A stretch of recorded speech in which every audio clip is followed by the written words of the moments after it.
Ke sini kan kameranya.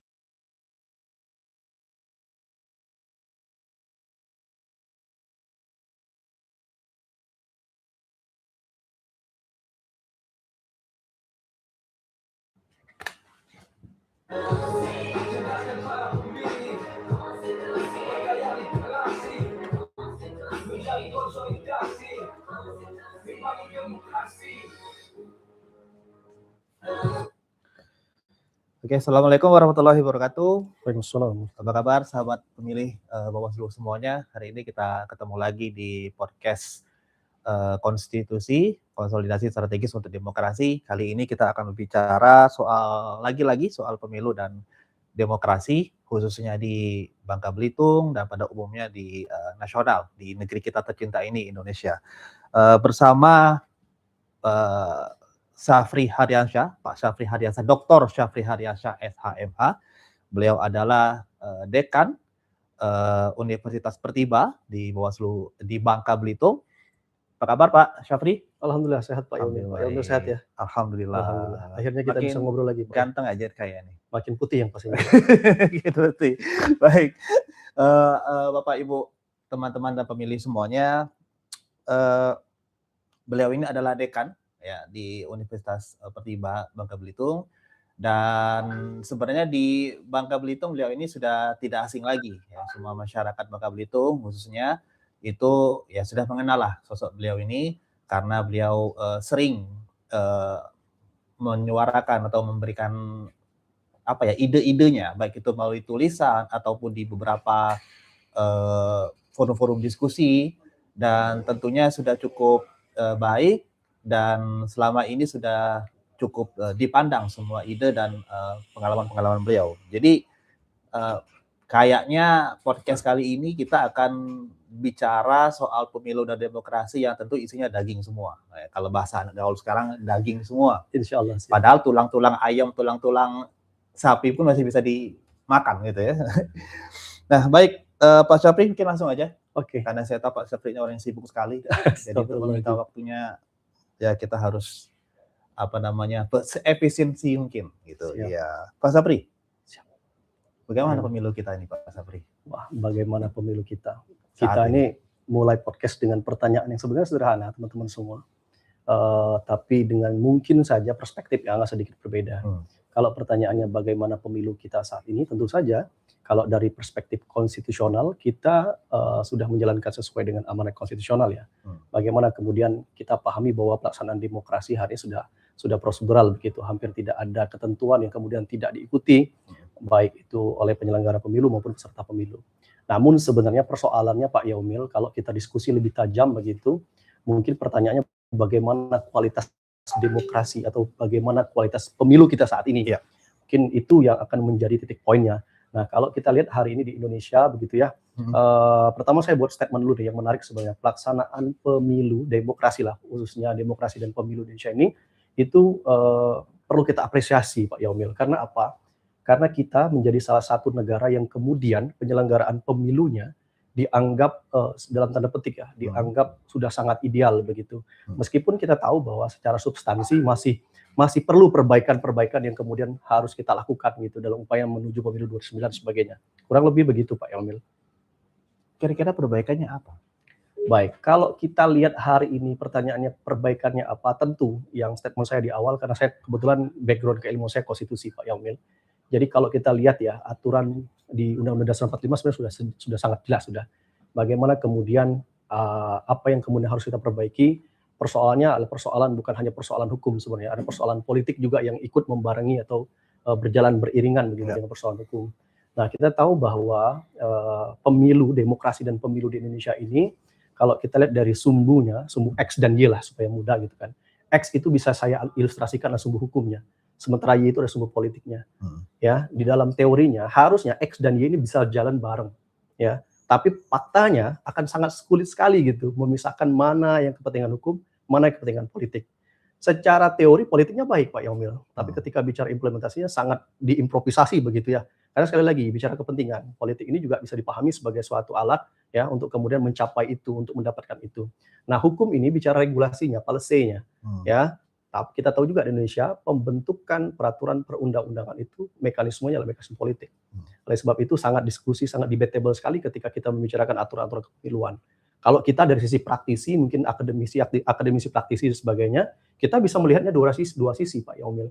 Ya, sisi pertama sisi idealnya. Karena regulasi yang diciptakan itu, norma pertamanya dia harus mencapai norma ideal. Misalnya bagaimana kemudian pelaksanaan pemilu dilaksanakan, diatur ABC-nya, itu ranahnya ideal. Tapi bicara praktisnya, dasolin dengan das ini kan dua hal yang berbeda. Lagi-lagi, misalnya saya nih, anggota partai politik yang pengen pemenang pemilunya adalah saya. Maka kemudian saya juga menerjemahkan aturan itu juga dengan strategi. Bagaimana untuk menciptakan kekuasaan dan sebagainya. Seperti itu Pak Yong.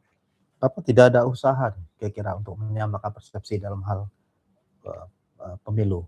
Kalau Sehingga memiliki persepsi pertanyaannya masing-masing apakah gitu. tidak ada usaha, maka saya ingin mengatakan bahwa tentu saja ada usaha. Ya, saya kalau hari ini pribadi begini, saya masih punya pandangan ya, pembentuk undang-undang DPR dan sebagainya itu masih dalam berpikir masih bagus lah, koridor berpikirnya masih sangat baik lah.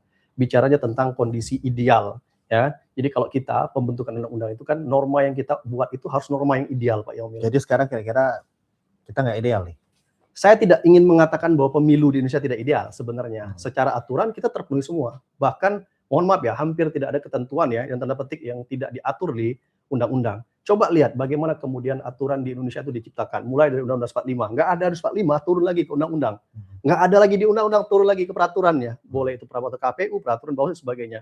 Supaya apa? Supaya inline barangnya. Karena kalau kita bicara kerangka konseptualnya, kerangka hukumnya, ini kan sangat berjenjang sekali Pak Yaumil. Jadi sangat sulit sekali. Kalau orang pidana itu bilang sih, nullum delictum nulla poena sine prapia lego punali. Nggak ada tuh satu peristiwa yang nggak ada aturannya, pasti ada.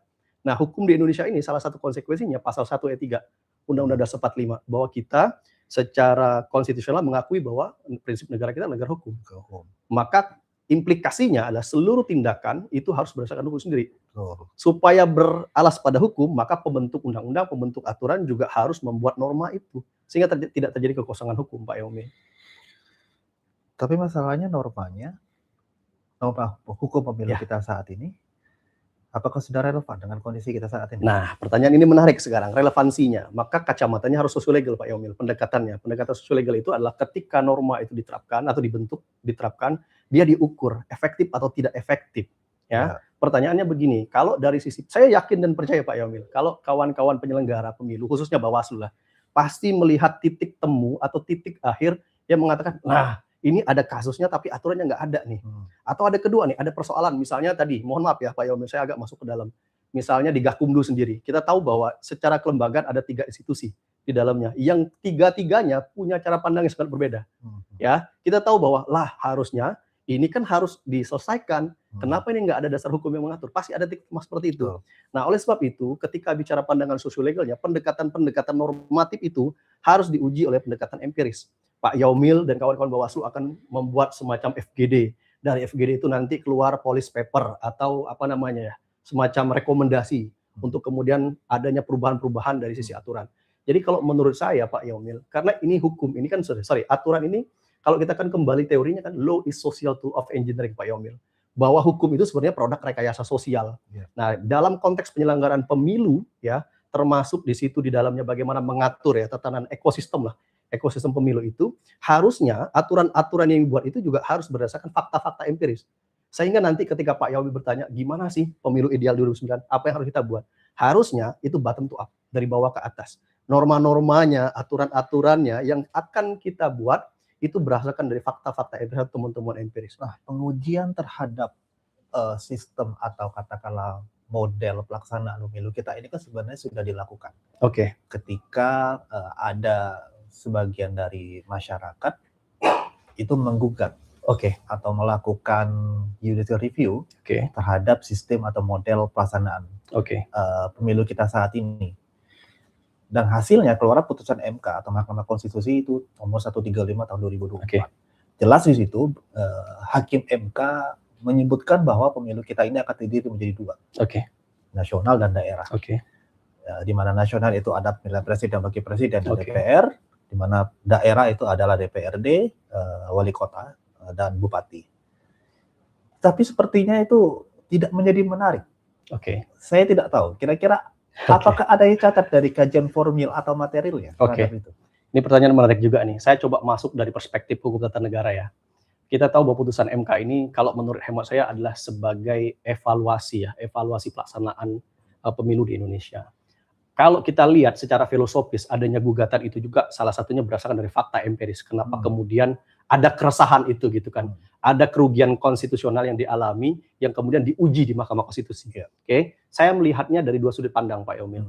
Sisi pandang pertama adalah kalau kita lihat dari sisi putusannya, kalau saya baca amar putusannya itu kan membagi sebenarnya, membuat dua kategori ya, pemilu nasional dengan pemilu lokal atau daerah. Nah, kalau kita lihat sebenarnya secara teori itu Indonesia itu bisa dikatakan sebagai salah satu negara demokrasi terbesar dengan konsep direct demokrasinya Pak Yomil. Oke. Nah, namun yang juga ikut di dalam itu adalah beban administrasi yang sangat besar, betul ya? Betul. Kita tahu bahwa di pemilu 2000 dua periode yang lalu misalnya 2019 dan 2020 ya 2024 itu eskalasinya agak berkurang. Yang pertama yang sebelumnya ada penyelenggara pemilu yang meninggal dunia. Eskalasi administrasinya tinggi Pak Yomil. Nah, kita lihat kalau dari putusan ini Pak Yomil, saya melihat begini. Hakim itu juga melihat berpandangan bahwa sebenarnya kualitas demokrasi itu ya, kalau saya coba menyelami kebatinan hakim ya.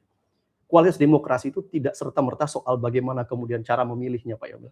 Tapi bagaimana cara memilih itu diikuti dengan kualitasnya. Kualitas pemilih. Yes. Itu kan idealnya. Kalau mahkamah ini harus bicara ideal kan, putusan mahkamah harus ideal. Nah, kedua, kalau kita lihat pemisahan ini itu kan secara otomatis memisahkan beban administratif. Oke. Tadi yang tadinya berat jadi berkurang. Meskipun di pemilu terakhir itu sudah dipisahkan atau dikurangi, dikurangi beban administratifnya. Nah, tapi faktanya ini jadi menarik gitu ketika diskusinya dari kacamatanya HTN. Oke.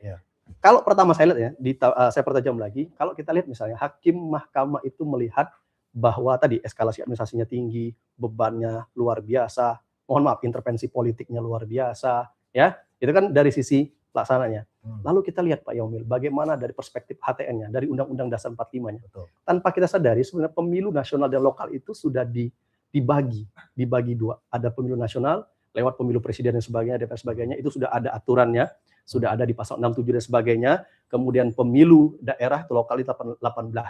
Memang secara konstitusional Pak Yomil, sekali lagi, kalau saya memaknai sebagai seorang konstitusionalis, maka pemilu dua kategori itu jelas dipisahkan. Sehingga implikasinya jelas nih Pak Yomil. Ya termasuk mekanisme pemilihannya yang nanti juga akan menjadi perdebatan. Mau langsung atau tidak langsung nih. Mana yang lebih demokratis seperti itu. Nah, kalau kita lihat ya di 18 ayat 4 itu pemilunya misalnya ya gubernur, bupati, wali kota dipilih dalam mekanisme yang demokratis. Pemaknaan kalimat demokratis itu Pak Yomil itu juga mengandung dua instrumen. Bisa direct demokrasi, bisa juga indirect demokrasi. Jangan lupa Indonesia pernah mempraktikkan itu.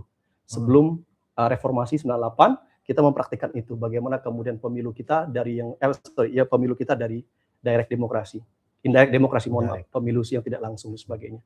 Begitu Pak Yomil. Jadi kalau kacamatanya bagaimana melihat putusan MK ini, saya melihat ada dua. Satu, MK tentu saja the guardian of constitution, juga dalam posisinya the guardian of democracy and election. Dia memposisikan sebagai lembaga yang bukan hanya ingin melihat pada pelaksanaannya, bukan hanya proseduralnya, tapi persoalan harus ada yang substansinya di situ. Kalau misalnya terjadi dua pemilu, harus ada suatu jaminan bahwa pemilih itu lebih berkualitas. Sepakat.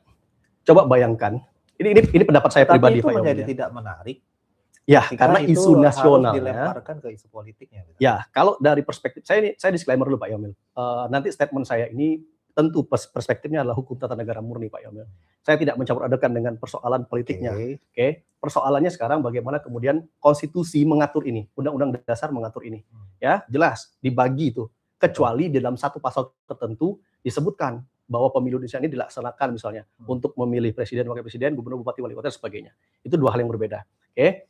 Yang kedua, yang menarik sekali Pak Yomil sebenarnya kalau kita baca amar putusannya, ya bagaimana kemudian 9 hakim MK ini juga sudah sebenarnya kalau kita selami gitu kebatinan, dia sudah berpikir bahwa ini kalau tidak ada putusan yang constitutional engineering ya misalnya gitu kan, ini bisa jadi potensi konfliknya luar biasa.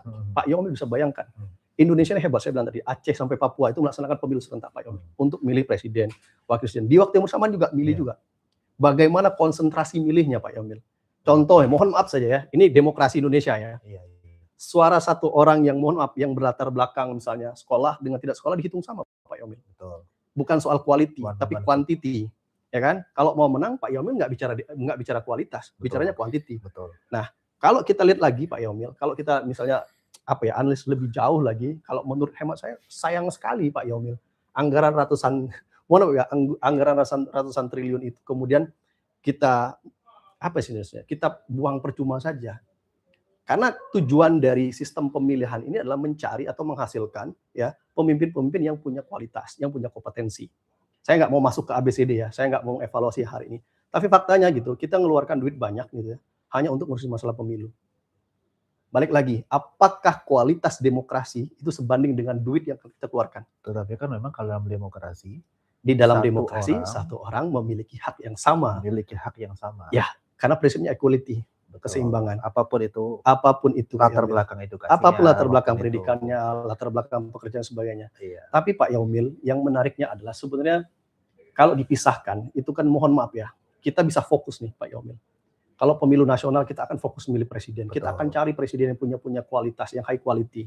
Ya, ketika kita bicara pemilu DPR yang punya kualitas bisa memilih. Iya. Ketika digabungkan ini Pak Yomil, buka kertas surat suaranya udah lumayan banyak itu Pak Yomil. Belum lagi nyarinya. Pak Yomil bayangkan, yang ikut pemilu di Indonesia kan secara hukum apakah itu konstitusional? MK Pak Yomil. Persoalan pun secara faktanya bisa saja pembentuk undang itu. Oke. Ya, tapi kalau kembali ke saya, bagi saya tentu saja seluruh putusan yang dibuat oleh Mahkamah Konstitusi itu harus ditindaklanjuti, harus diikuti oleh pemerintah, pembentuk undang dan sebagainya. Berarti secara tidak langsung ataupun langsung kita mengatakan bahwa keputusan MK dengan melakukan pemisahan ya bisa kita katakan itu memperkuat demokrasi kita. Kalau kacamata saya, tentu saja saya sepakat dengan ini Pak Yomil. Ya. Tentu saja saya sepakat. Karena sekali lagi kalau kami di kampus itu bicaranya bukan soal prosedural saja Pak Yomil, tapi mengejar bagaimana substansi dari demokrasi juga dilaksanakan. Kan kalau kita lihat nih, kacamata prosedural itu kan ada 3 aspek sebenarnya.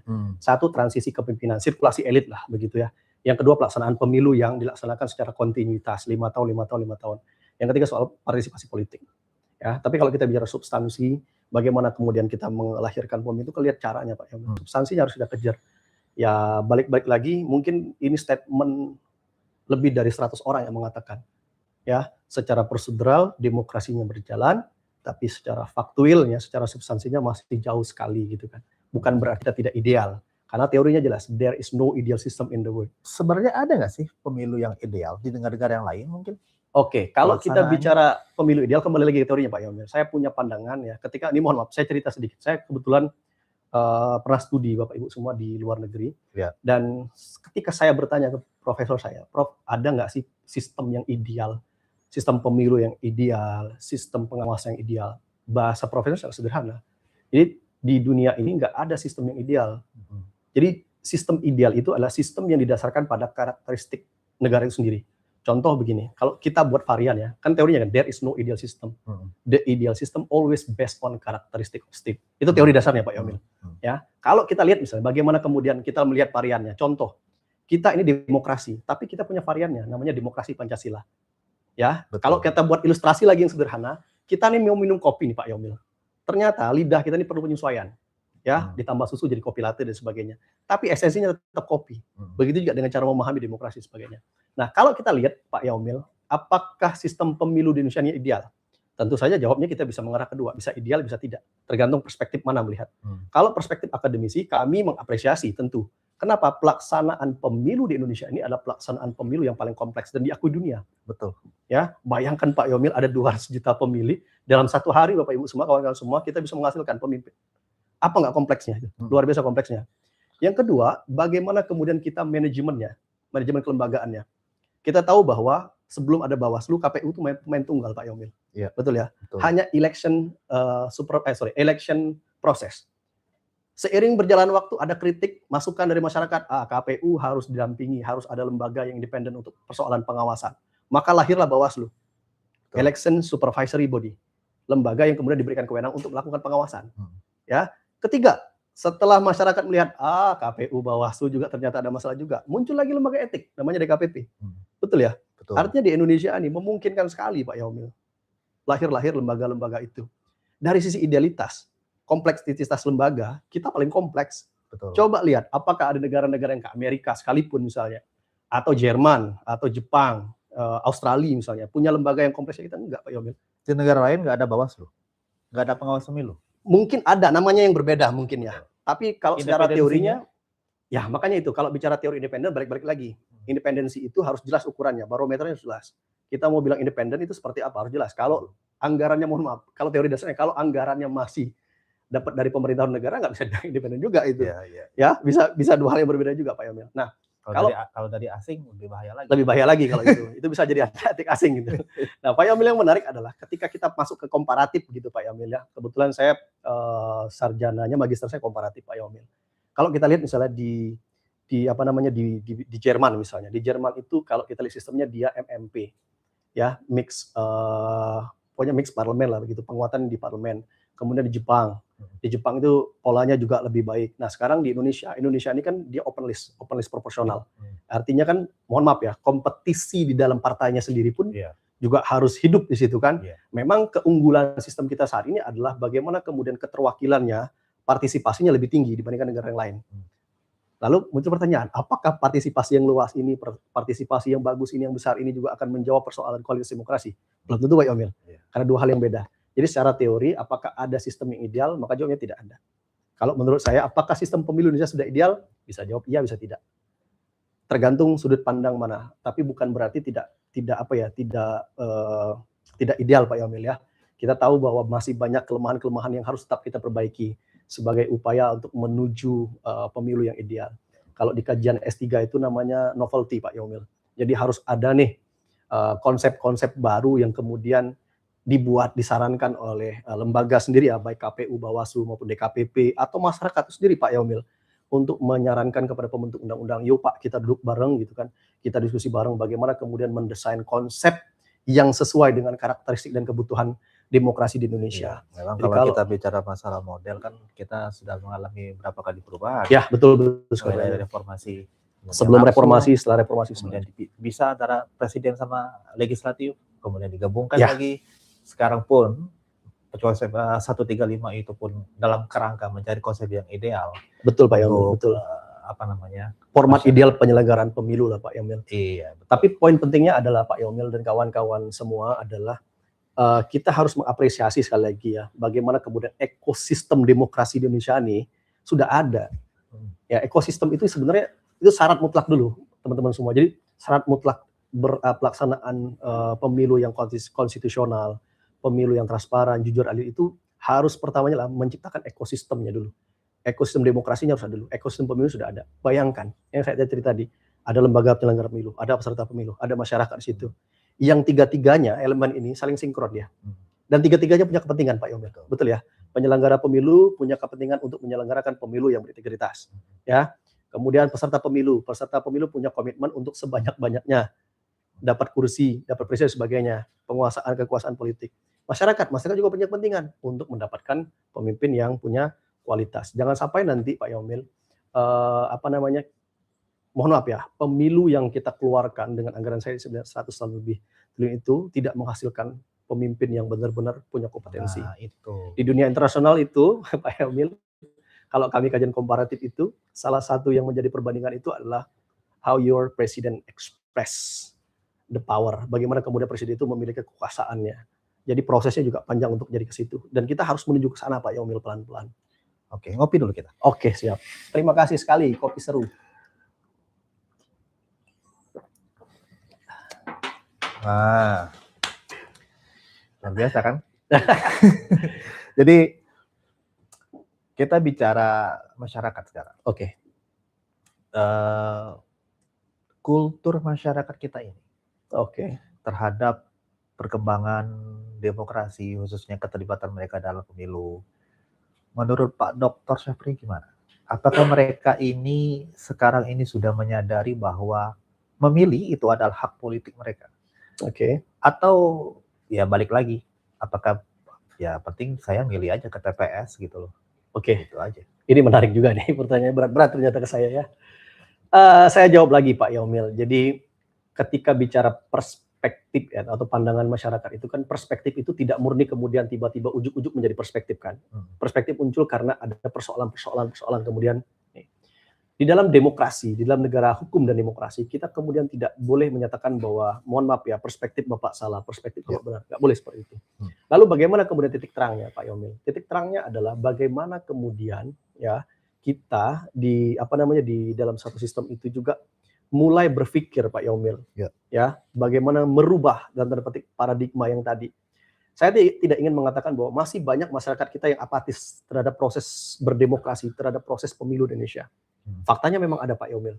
Bahkan ketika Pak Yomil kembali ke pemilu yang lalu, ada hashtag yang luar biasa Pak Yomil, yang menggema di media sosial. Apa? Jangan takut untuk golput. Atau hashtag kedua, golput adalah hak. Betul. Itu 2 tagar yang kemudian kalau kami nyebutnya istilahnya itu reaksi dari publik, reaksi dari masyarakat. Reaksi ini tentu ada pemicunya Pak Yomil. Satu, ketidakpercayaan terhadap partai politiknya, ketidakpercayaan pada penyelenggara, institusi penyelenggara dan sebagainya Pak Yomil. Oke. Nah, kalau kita lihat riak-riak ini Pak Yomil, tentu saja ini juga dilatar belakangi tadi persoalan-persoalan yang transaksional dan sebagainya. Ya, saya mengutip salah satu pendapat yang menarik. Ini bukan teori ya, sebagai postulat saja. Ada pakar yang mengatakan seperti Pak Yomil. Salah satu ironi demokrasi, pelaksanaan atau implementasi demokrasi di negara yang tanda petik ya miskin, ya itu adalah lahirnya politik transaksional. Betul. Ya. Kemudian ada kalimat juga dari salah satu pakar yang menyatakan bahwa ini, kalau mau jadi pemimpin di Indonesia, nyebutnya gitu, kita harus siap 3M1T, Pak. Bayangkan, 3M1T, ini konteksnya ke pemilu nasional ya. 3M1T itu, M pertama tuh money, Pak. Money. Duit. If you have money, you can buy anything. Kalau lebih gitu. Kalau kamu punya duit, gak bisa apapun. Money, yang pertama money. Kalau di Indonesia, kalau nggak punya duit, nggak kemungkinan besar itu akan sulit sekali, Pak Emil. Yang kedua mas, kalau punya duit, money mas itu masa, ya. Masa. Penguasaan masa. Ingat, Masyarakat. Demokrasi hari ini bukan lagi demokrasi yang yang kita pahami sebagai teori klasik. Bahkan kita hidup di dromoskrasia, Pak Yomil sekarang. Dromoskrasia itu adalah ilmu yang bicara tentang kecepatan. Untuk jadi pemimpin, untuk jadi eksekutif, legislatif, Pak Yomil itu dituntut untuk menguasai secara cepat segmentasi massa. Itu dromoskrasia, ilmu yang bicara tentang kecepatan. Demokrasi sebagai teori dasarnya, muncul variannya nama dromoskrasia. Yang ketiga, money mas military. Military termasuk penguasaan struktur negara. Kalau kita menguasai itu, kemungkinan besar kita akan kuat. Mau militernya, mau TNI, mau Polri, sebagainya. Itu negara yang dipakai. Ini teori dasarnya. Yang keempat, tingkat, pasrah. Kalau Pak Yamil sudah punya duit, masanya sudah ada, kuasaan medianya sudah bagus, ya. Pasrah tingkat terakhir itu. Ini soal nasib lah kalau orang Bangka Belitung bilang. Kalau sudah punya duit, masanya sudah ada, kekuatan militer atau politik organ negara sudah ada, media dikuasai, tinggal terakhir. 1T terakhir itu tingkat pasrah. Ini persoalan kepasrahan saja. Kalau sudah punya itu harusnya sudah dapat nih, ya kan? Nah, pertanyaan Pak Yomil tadi menarik sekaligus mengusik pertanyaan saya kebatinan saya sebagai seorang akademisi Pak Yomil. Ya perspektif ini balik lagi bukan tanggung jawab penyelenggara Pak Yomil, bukan juga tanggung jawab perguruan tinggi, bukan juga tanggung masyarakat, bukan juga tanggung jawab partai politik, tapi tanggung jawab kita bersama. Hari ini kita tahu bahwa, mohon maaf Pak Yomil, kita tahu bahwa pelaksanaan pemilu kita masih diwarnai dengan black campaign, masih penggunaan, mohon maaf ya, alat kelengkapan negara, alat kelengkapan pemerintah daerah dan sebagainya. Tapi kita tidak pernah membatasi, Pak Yomil, membatasi untuk kemudian ya sudahlah kita normal-normal aja lah pemilu. Kita nggak mau ke sana Pak Yomil. Karena di Indonesia ini memahami transisi elit itu sebagai sebuah kompetisi Pak Yomil. Iya. Bukan upaya untuk kemudian berkontribusi pada negara. Beda konsepnya dengan Jerman Pak Yomil. Di Jerman itu mungkin kita sering melihat ya di media sosial bagaimana misalnya anggota parlemen Jerman duduk di kereta atau antri di tempat-tempat fasilitas umum. Bahkan mereka dengan santai saja Pak Yomil, mereka tanpa jabatan menggunakan fasilitas umum, tidak ada privilege khusus, nggak ada. Ini saya lihat dengan mata kepala sendiri. Ini saya punya dosen di Turki, salah satu dosen saya adalah petinggi. Bayangkan, ketika dia masuk ke kampus ruang akademik, politisinya dibuang Pak Yomil. Dia bicaranya ranahnya ranah akademik semua. Ya, bayangkan begitu hebatnya mereka. Kita bukan nggak bisa, kita bisa Pak Yomil. Tapi kita, political will kita, ya keinginan politik yang dikuasai oleh institusi atau partai itu kadang, mohon maaf ya, mendegradasi nilai-nilai yang ada di kita. Contoh pemaksaan lah, ABCD, kebijakannya harus jalan ABCD. Pokoknya kamu sebagai apa segala macam itu dilaksanakan. Mau nggak mau akhirnya kita dipaksa itu. Nah kita belum melepaskan itu. Jadi kembali lagi ke culture Pak Yaumil. Saya tidak ingin menyebutnya culture ya. Saya tidak ingin menyebut budaya karena ketika sudah bicara budaya dia mengkristal Pak Yaumil, mengkristal dan mengakar. Saya pikir ini sebuah tantangan begitu ya, challenge untuk kita semua. Bagaimana kita mendorong perspektif yang lebih baik begitu ya, memberikan pemahaman-pemahaman yang konstruktif gitu, bagaimana tentang penyelenggaraan pelaksanaan pemilu di Indonesia. Ini tanggung jawab bersama Pak Yaumil, tanggung jawab Pak Yaumil, tanggung jawab saya, tanggung jawab masyarakat, tanggung jawab semuanya. Persoalan itu Pak Yaumil. Itulah yang jadi persoalan. Yap. Kalau kita bicara masalah tanggung jawab, semua bertanggung jawab. Ya, masalahnya tapi ketika bicara soal bagaimana cara kita bertanggung jawab, itu dia poinnya Pak Yaumil. Padahal semua orang kadang-kadang angkat tangan. Ya. Nah, makanya Bawaslu mencoba untuk melakukan hal yang seperti ini, mengingatkan kepada masyarakat bahwa kalau kalian ingin pemilu itu lebih baik, ya harus dari sekarang sudah dipikirkan. Memang kita tidak bicara soal konteks pemilu dengan framing kampanye. Karena kalau kita bicara framing kampanye, maka kita akan bicara soal janji-janji yang dibuat oleh para konsenstan, ya, dengan segala macam program-programnya. Tapi kita bicara soal kualitas. Kita ingin membentuk bagaimana generasi nanti pada tahun 2029 yang sekarang mungkin duduk di bangku sekolah, ketika mereka coblos mereka pertama kali, menyuarakan hak politik mereka pertama kali, ya mereka ya kalau bisa ya untuk pertama kali itu mereka sudah melakukan hal-hal yang sifatnya baik gitu, berkualitas. Termasuk semua masyarakat yang tadinya memilihnya asal-asalan. Nah, kita berharap bahwa ya ke depan mereka tidak asal-asalan lagi. Betul memang kita tidak bisa menjamin yang kita pilih adalah yang terbaik. Tapi saya yakin proses ketika kita memilih mencari yang terbaik akan berujung pada hal yang baik. Ini yang terbaik bukan belum tentu yang baik. Salah, yang baik belum tentu yang terbaik. Gitu kan. Tapi yang baik pasti tidak buruk. Kira-kira begitu. Gimana? Dalam banget ini filosofisnya. Pak Yaumil, yang saya katakan tadi sebenarnya terdengar sederhana Pak Yaumil. Ya. Yang sulitnya itu bagaimana kemudian kita mengingatkan soal tanggung jawab ini. Betul. Tanggung jawab penyelenggara apa? Satu, integritas Pak Yaumil. Betul ya? Kalau tanggung jawabnya, kewajibannya soal integritas sudah dilaksanakan, tentu trust publik ini tinggi. Pak Yaumil percaya tidak? Kalau saya katakan begini, lahirnya Bawaslu itu karena ada distrust. Betul ya? Lahirnya DKPP itu karena ada distrust. Lahirnya Komisi Etik ABCD itu lahirnya karena ada distrust. Berarti ada banyak sekali ketidakpercayaan publik terhadap. Sampai sekarang. Kalau pertanyaan sampai sekarang, maka harusnya kita kembali lagi ke kita, Pak Yaumil. Soal tadi, bagaimana kemudian kita mengingatkan soal tanggung jawab itu. Sekarang Pak Yaumil, di zaman yang serba cepat begini, apa aja, no viral no justice lah. Pak Yaumil bisa bayangkan tidak? Bagaimana sebenarnya ya, kalau kita lihat motor-motornya sekarang itu sudah bergerak semua Pak Yaumil. Yang tadi saya katakan, dromos kerasia, ilmu yang bicara kecepatan. Pak Yaumil kalau dulu ya, pakai cara konvensional lah kita ya. Kalau mau pemilu, Pak Yaumil kemana? Ke media dulu kan. Publikasi lu besar-besar. Pesan 1,5 halaman supaya dibaca publik. Sekarang Pak Yaumil nggak perlu lagi. Cukup rajin-rajin aja media sosial. Yang kedua ada algoritma sekarang. Ya kalau kita mau bicara tentang demokrasi modern, pelaksanaan pemilu modern, sudah bergerak ke sana. Digitalisasi of electoral segala macam itu. Bahkan tidak menutup kemungkinan Pak Yaumil di dalam, mohon maaf ya, disertasi saya itu menulis juga konsep ideal tentang pelaksanaan demokrasi itu. Bukan tidak mungkin nanti suatu saat ya, meskipun perdebatannya hari ini masih sangat luar biasa ya soal digitalisasi sistem pemilu. Mungkin saja pakai electoral vote. Mungkin saja. Ada yang bilang tidak mungkin. Menurut saya tidak rasional saja. Bayangkan dulu Prof. Harun Ar-Rasyid ya, guru besar hukum tata negara UI, mengatakan loh, zaman Pak Harto, tidak kemungkinan besar kita akan melaksanakan pemilu langsung di Indonesia. Padahal pada saat itu Pak Presiden Soeharto masih berkuasa. Dan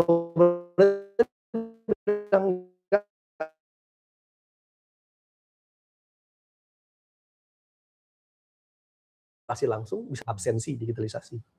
Pelaporan. Ya mohon maaf ya, artinya kalau kita lihat tanggung jawab, tadi saya balik lagi ini menyadarkan tanggung jawab ini Pak Yaumil, balik lagi Pak Yomil. Kita di Indonesia ini, mohon maaf tanpa mengurangi rasa hormat saya, kita terlalu administratif Pak Yomil. Ketika juga membuat syarat menjadi sangat tidak rasional. Contoh, Pak Yomil silakan cek di negara-negara mana. Mungkin ada 1-2 negara ya. Ya, kalau saya membandingkan dulu pemilu presiden Indonesia, syarat untuk menjadi presiden Indonesia, syarat pertamanya apa Pak Yomil? Bertakwa kepada Tuhan Yang Maha Esa. Coba bisa bayangkan tidak, bagaimana kemudian seorang konstitusionalis memetakan itu. Gimana cara mengukur orang bertakwa kepada Tuhan Yang Maha Esa? Apakah rajin ke masjid, gereja, vihara dan sebagainya? Ya sangat abstrak Pak Yomil. Nah, kalau kita lihat hari ini Pak Yomil, mohon maaf tanpa mengurangi rasa hormat saya, kalau saya sebagai masyarakat ya, akademisi, tentu kami mendorong kawan-kawan penyelenggara pemilu, peserta pemilu gitu kan, untuk kemudian kembalilah kepada dasar-dasar Pancasila kita. Ya, ini poin penting nih Pancasila ini, bagaimana kemudian setiap orang itu diminta untuk mengilhami Pak Yomil. Bukan kemudian mengerti dan menghafal saja, nggak akan ada gunanya Pak Yomil kalau cuma mengingat, menghafal. Padahal kita upacara kita dibacakan Pancasila setiap kali ya, setiap hari Senin, bahkan di kantor-kantor setiap jam 10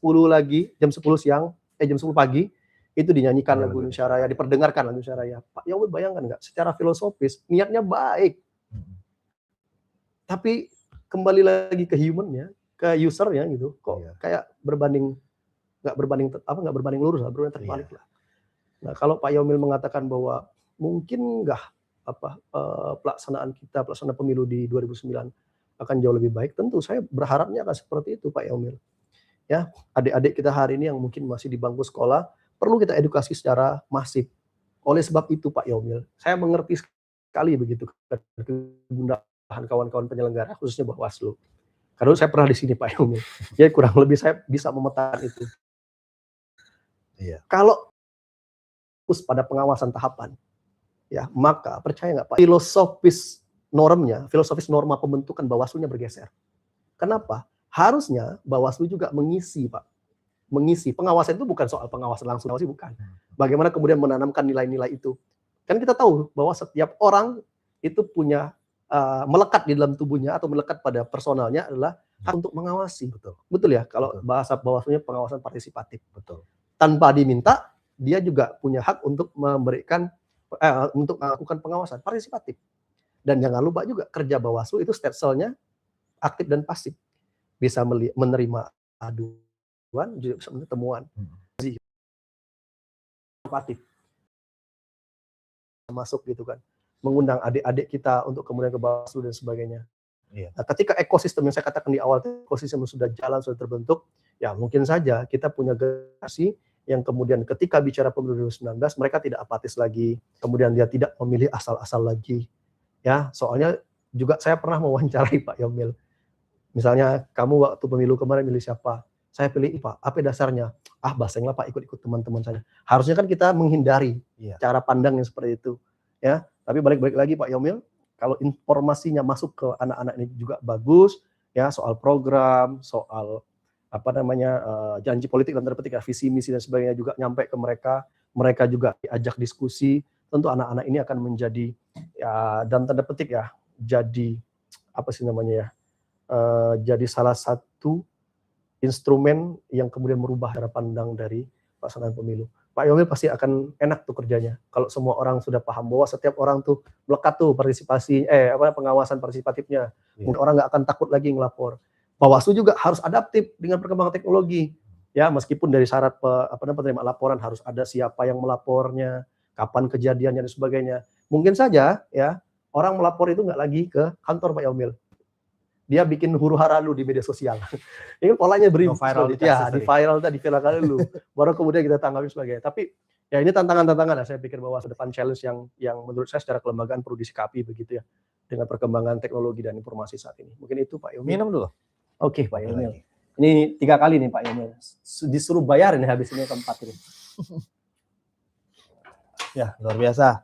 Pak Dokter, dari bicara soal pemilu dan demokrasi ini kita nggak akan habis-habis. Pertama, memang regulasinya kita ya perlu bukan diperbaiki ya mungkin, tapi perlu terus dilakukan perlu dilakukan adaptasi terus dengan kultur masyarakat kita.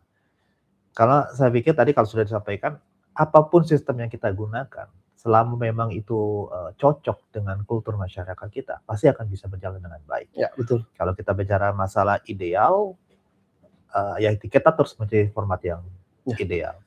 Dan memang kita ingin memutus rantai apatis tadi. Ya, banyak orang ketika selesai pemilu, kemudian ya sudah, nanti kita bertemu lagi di 5 tahun yang akan datang. Ya. Iya betul, masyarakat memang akan bertemu lagi 5 tahun lagi pada saat dia akan mencoblos pergi ke TPS. Tetapi untuk mempersiapkan 5 tahun lagi, Bawaslu harus, bukan Bawaslu aja, semua orang harus mempersiapkan diri. Ya, baik itu pesertanya, partai politik, dia harus mencari kandidat-kandidat yang cocok siapa nih 5 tahun lagi ke depan. Ya saya pikir masyarakat juga tidak perlu alergi dengan hal seperti itu karena pemilu sudah menjadi suatu keniscayaan. Betul. Selama konstitusi kita belum diubah, maka pemilu menjadi sebuah keniscayaan. Pasti akan kita lakukan 5 tahun yang akan datang. Jadi itu yang emang agak susah bagi kita ya. Kalau kita bicara narasi-narasi soal pemilu ya itu nantilah 5 tahun yang lagi, 5 tahun lagi gitu. Ya, tapi bagi kami, jadi Bawaslu itu ya ada 3. Pengawasan itu ada 3 definisinya. Pertama pencegahan, kedua penanganan pelanggaran, ketiga penyelesaian sengketa. Nah, bicara soal pencegahan, ya udah kita bicara sekarang pun kita sudah mulai kerja pencegahan. Apa yang kita cegah? Ya pelanggarannya. Betul. Apa yang kita cegah? Ya sengketanya. Gitu. Apa yang kita cegah? Keapatisan masyarakat itu. Nah, termasuk dalam hal pengawasan masyarakat. Jadi kami minta dukungan dan support dari teman-teman dari semua elemen masyarakat, termasuk dari akademisi, terus boleh melakukan kritik terhadap kondisi yang sekarang. Maka itu sangat harus, karena kita tidak pernah menemukan konsep yang ideal. Dengan ada kritikan kita akan menjadi lebih baik. Tetapi juga narasi-narasi optimisme terhadap pelaksanaan pemilu juga harus kita gaungkan. Harus kita bangun dari sekarang. Harus kita bangun. Dan ini yang kita lakukan sekarang. Panca terakhir, saran perbaikan untuk Bawaslu. Saran Bawaslu atau secara umum nih? Secara umum, tapi khususnya secara Bawaslu juga nggak apa-apa. Saya buat yang umum dulu deh ya. Boleh. Khusus ya. Kalau kita bicara tentang kerja-kerja elektoral gitu ya, kita hari ini diskusinya harusnya lebih komprehensif. Ketika kita bicara itu, kita juga harus melihat ekosistemnya Pak Yomil, ekosistem pelaksanaan pemilu di Indonesia. Termasuk di situ ada instrumen ABC dan segala macam Pak Yomil. Yang kedua, pertanyaannya sekarang, apakah dari pelaksanaan ini sudah sesuai dengan aturan yang ada? Ya. Kalau dari sisi kelembagaan, apakah lembaganya sudah baik? Saya tidak mengatakan ideal ya. Apakah baik ini sudah menjalankan tugas dan fungsinya sesuai dengan undang-undang. Kalau belum, maka kelemahan-kelemahan itu yang kemudian harus menjadi catatan yang kemudian diberikan atau direkomendasikan kepada pembentuk undang-undang untuk dilakukan perubahan. Saya lebih yakin dan percaya Pak Yomil, diagnosis dalam tanda petik ya, penyakit ini itu biasa diagnosis oleh 2 hal, 2 faktor internal dan eksternal. Biasanya faktor internal itu jauh lebih kuat diagnosisnya ketimbang faktor eksternal. Ya, misalnya Pak Yomil mengatakan tadi ada perbedaan misalnya, atau saya mengatakan tadi ada perbedaan di cara pandang di Gakumdu. Saya yakin bukan hanya persoalan di Bangka Belitung Pak Yomil, itu seluruh Indonesia. Pertanyaannya sekarang, apakah pembentuk undang-undang dalam hal ini ya pembentuk undang-undang misalnya DPR mau menjalankan itu? Meskipun secara teknis sudah ada kesepakatan bersama 3 lembaga itu lewat MOU dan sebagainya. Praktiknya masih ada temuan di bawah yang mohon maaf menjadi kendala. Jadi diagnosis internal itu juga bisa menjadi koreksi. Yang kedua, diagnosis eksternal. Kayak kami nih Pak Yomil. Diagnosis eksternal itu datang dari luar lah. Ya. Kami melihatnya mungkin kalau perspektif akademisi tentu tidak bisa melepaskan dari perspektif teoretikal. Karena kalaupun ada yang mengatakan bahwa teori nggak penting, praktiknya jalan. Pertanyaannya gimana praktiknya bisa jalan, teorinya nggak ada. Itu kan 2 hal yang berbeda. Artinya begini, ini harus jalan bareng Pak Yomil. Saya tidak mengatakan bahwa praktiknya harus 60%, teorinya 40%, enggak. Ini bukan soal kampus, ini bukan soal pendidikan. Ya, tapi ini persoalannya lebih luas dari persoalan itu. Yang juga lihat ini ya, yang ketiga ini menjadi penting Pak Yomil. Paradigma bernegara. Paradigma bernegara ini sesuai dengan kita akui bersama, ini mohon maaf, ini pandangan saya pribadi Pak Yaumil, kita juga sebenarnya sudah harus mulai ya untuk kemudian dalam tanda petik sekali lagi mendorong adanya amandemen konstitusi. Ya, pemerintah kita atau masyarakat kita mungkin menganggap ini sebagai sesuatu yang dalam tanda petik menimbulkan banyak masalah ketika itu lakukan amandemen. Ada kepentingan politik ABCD segala macam di tengah situasi saat ini misalnya. Tapi kalau kami dari sisi konstitusionalis Pak Yaumil, banyak sekali ketentuan-ketentuan konstitusi kita yang kemudian dianggap tidak mampu lagi sejalan dengan perkembangan saat ini. Potensi krisis konstitusinya besar sekali. Misalnya aturan tentang hukum tata negara darurat dan sebagainya belum ada. Kemudian kalau presiden dan wakil presiden mangkat secara bersamaan atau diberhentikan secara bersamaan. Triumvir itu kalau sebelum ini diberhentikan oleh presiden maka otomatis terjadi kekosongan.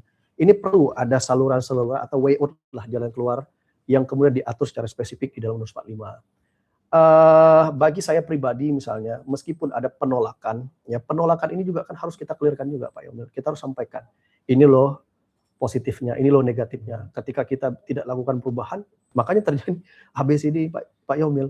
Bayangkan pembentuk undang-undang itu, dia nggak ketemu di undang-undang dasarnya, dia improvisasi di undang-undang Pak Yaumil. Nggak bisa diimprovisasi di undang-undang, turun lagi Pak. Di peraturan teknisnya, peraturan pemerintah dan sebagainya. Nah, akal-akalan seperti itu tentu saja dapat mendegradasi nilai-nilai dari demokrasi itu sendiri. Kalau kita kembali terakhir Pak Yaumil ke prinsip demokrasi, kita ini kan demokrasinya demokrasi yang sebenarnya secara konsep harus deliberatif demokrasi. Ya, bagaimana kemudian suara-suara di bawah kita dengar, bagaimana kemudian suara itu difasilitasi, kemudian dibentuklah undang-undang, sosialisasikan kembali sehingga terjadi kacamata yang ideal. Itu yang umumnya Pak Yaumil. Nah, ini saran khusus Pak Yaumil. Kita tahu bahwa hari ini penyelenggara pemilu, khususnya Bawaslu, memiliki tantangan serius di dalam penyelenggaraan pemilu. Kalau kita lihat konsep dasarnya adalah election supervisory body, lembaga yang kemudian diberikan kewenangan untuk melakukan pengawasan. Memang secara eksplisit di Undang-Undang Dasar 45, ya, tidak disebutkan Pak Yaumil Bawaslu. Tapi kita tahu bahwa kalau bicara perkembangan lembaga negara, Bawaslu ini adalah state auxiliary body, lembaga negara bantu, dan fungsinya sangat-sangat vital di dalam menjaga jantungnya demokrasi. Ya, tapi di satu sisi Pak Yaumil, kalau kita mau bicara lebih dalam lagi begitu, yang saya sampaikan tadi, harusnya kawan-kawan di penyelenggara pemilu utamanya Bawaslu sudah mulai berpikir bagaimana kemudian mempersiapkan ya perkembangan dan situasi saat ini. Harusnya mungkin Bawaslu tidak lagi menjadi election supervisory body, tapi lebih luas, diperluas lagi, di-extend lah dari sisi paradigmanya. Ini bukan dari sisi kewenangan saja, tapi dari sisi paradigmanya. Harus menjadi integrity, misalnya election supervisory body, juga menjaga integritas penyelenggaraan pemilu. Bukan hanya komisionernya, bukan hanya soal stafnya, tapi secara umum. Karena tanggung jawabnya tadi bukan hanya soal KPU, Bawaslu atau DKPP, tapi pertanggung jawab kita semua. Bayangkan ketika kita sudah punya mindset itu, ya berarti kacamatanya bukan supervisory lagi, tapi integrity supervisory. Ini keren. Jadi kalau disertasi itu novelty-nya Pak Yaumil dari diskusi ini, integrity supervisory. Karena apa? Karena masalah bangsa ini persoalannya satu, integritas. Memang kacamata integritasnya sangat multitafsir Pak Yaumil. Berintegritas menurut saya belum tentu berintegritas menurut Bapak Ibu semua. Ya. Tapi poinnya adalah ketika kita menggaungkan paradigma baru sebagai inovasi kelembagaan kita, ya tanpa kita sadari kita juga sudah mengajak nih, menginvite masyarakat, audiens segala macam publik untuk kemudian ikut dalam paradigma itu. Bayangkan satu hashtag saja Pak Yaumil sekarang ini bisa bisa merubah suatu kebijakan. Betul. Bayangkan. Kalau Bawaslu sebenarnya dari bubble kita mulai, integrity, supervisory, election. Kita mainkan, ayo integritas. Kita mainkan itu di anak-anak muda, di kampus, di masyarakat, orang-orang tua, misalnya organisasi pemerintah. Saya pikir kita perlahan menapak satu lebih jauh persoalan integritas. Sekali lagi integritas bukan soal tanggung jawab Bawaslu, bukan soal tanggung jawab KPU, bukan juga tanggung jawab ABCD, tapi tanggung jawab kita bersama. Dan kita perlu mendistribusikan informasi ini secara masif.